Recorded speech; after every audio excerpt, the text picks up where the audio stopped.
The NFL season of 2021 put several big changes into motion. One player who came under the limelight was star quarterback Baker Mayfield. Mayfield's subpar performance last season triggered a contract debate. Keep watching the video ahead to find out more about the situation. Let's begin. What's the situation with star quarterback Baker Mayfield? Baker Mayfield was in full form during the last few NFL seasons, and it seemed like he was here to stay. But his latest season with the Browns has put question marks over his partnership with the team. Mayfield was seen to be worn down as he approached the finish line on Monday night, being sacked a total of 9 times. The player also threw 10 simultaneous incompletions during the Browns' loss to the Steelers at 26-14. To add fuel to the fire, Baker also needs to undergo surgery after being shut down by the Cleveland Browns just last week. After the Browns were eliminated from playoff contention, Mayfield announced his offseason surgery for a torn labrum in his non-throwing shoulder. He's reportedly been playing with the injured shoulder since the second week. "I'm an extremely competitive guy," Mayfield said on Monday. "I gave it everything I had tonight." The quarterback has 1 year of contract left with the Browns, which amounts to a total of $18.86 million.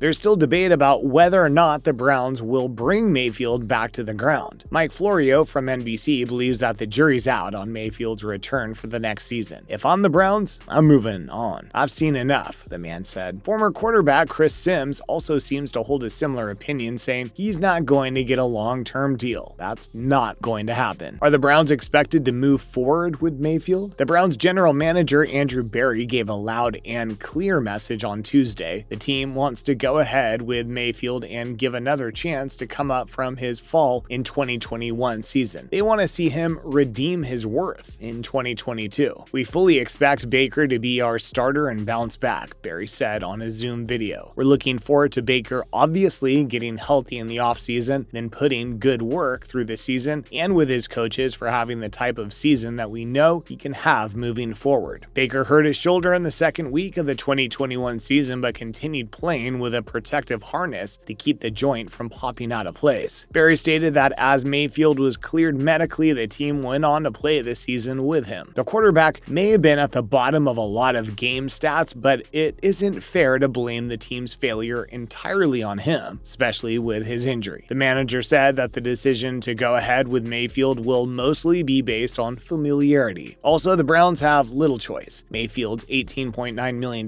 contract for the next season has already been exercised. The Browns will either need to get a better trade or find an upgrade to replace Mayfield in a profit for the team. Who will be the most likely replacement for Baker Mayfield? According to the latest reports, the Browns are not looking to throw out their star quarterback just yet. They have to consider some options in case Mayfield is unable to redeem himself in the next season. Mayfield suffered a shoulder injury this season, and his performance was starkly impacted, resulting in the team going through a series of losses. In the light of these events, there are 3 potential players the Browns could target as Mayfield's contract approaches its end. With their current position in the NFL, the Browns are most likely to pick a member in the middle of the first round. If they do that, it could put them out of position to choose Pitts, Kenny Pickett, or Ole Miss Matt Corral. But there are still some great first-round signal callers that Cleveland can look towards. Liberty's Malik Willis is at the top of that list. Willis has proved during his time in college that he is no joke. His striking performance led Liberty to a 56-20 win against Eastern Michigan. UNC's Sam Howell has also created a lot of buzz this year. He may not lie in the same tier as Pickett and Corral, but is sure to grab some consideration from NFL teams. Another name in the bucket is Kirk Cousins from Minnesota Vikings. Cousins is going in for the final year of his 2-year deal with the Vikings and could become a star addition to the Browns. The Browns seem so far to be continuing with Mayfield, but there's no telling when that'll change. In the meantime, here's all the other interesting events happening in the world of NFL. Joe Judge parts ways with the New York Giants. Joe Judge became the 5th coach to be fired from an NFL team when he was let go from the New York Giants on Tuesday. The news of dismissal came one day after senior VP and general manager Dave Gettleman retired. Team president John Mara said, "Steve and I both believe it is in the best interest of our franchise to move in another direction. We met with Joe yesterday afternoon to discuss the state of the team. I met again with Joe this afternoon, and it was during that conversation I informed informed Joe of our decision. I appreciate Joe's efforts on behalf of the organization. I said before the season started that I wanted to feel good about the direction we were headed when we played our last game of the season. Fortunately, I cannot make that statement, which is why we have made this decision. We will hire a general manager, and that person will lead the effort to hire a new head coach. Joe Judge worked for 2 years with the Giants and built a 10-23 record during the time. The coach had a shaky performance in 2021.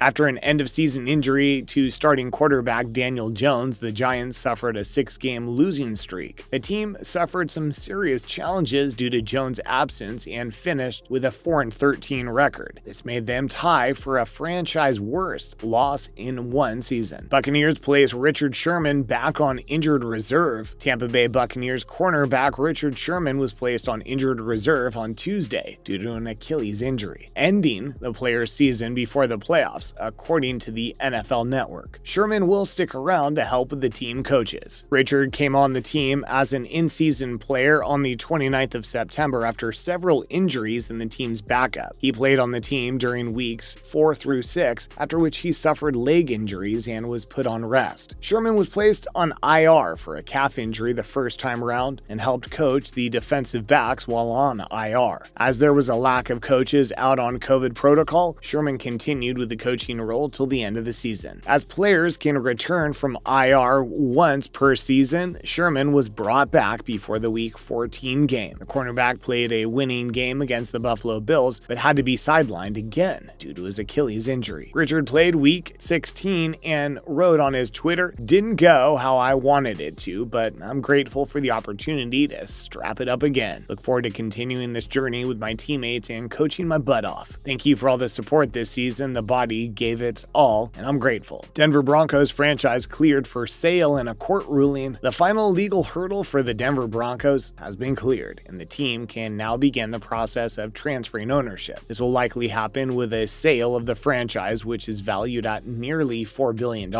Denver County District Court Judge Shelley I. Gilman gave the ruling on Tuesday that the first refusal agreement held by the estate owners Pat Bolin and Edgar Kaiser is no longer valid or enforceable in any respect and has terminated in its entirety. We're glad to put this issue behind us and move closer to transitioning ownership of the Denver Broncos, CEO and team president Joe Ellis said in a statement. While our focus at this time is on our head coaching search, we plan to make an announcement regarding ownership shortly after that hire is completed. General Manager George Patton has asked for permission to negotiate with a few potential candidates to replace Vic Fangio. The coach was fired on Sunday morning after Denver's 7-10 finish. This put him at a 19-30 record over 3 seasons. The team's been unable to reach a single playoff since they won the Super Bowl 50 in 2015. Several years before dying, Pat Bolin set up a 3-person trust to look after the future of the franchise. Bolin's daughters withdrew the lawsuits against his will, which paved the way for a sale of the franchise. The CEO hopes to settle the sale drama by the start of the 2022 season. That's a wrap for this video. Do you think the Browns are wise in giving Mayfield another chance? Let us know in the comments below. Make sure to give this video a thumbs up and subscribe to our channel for more videos like this. See you in the next one.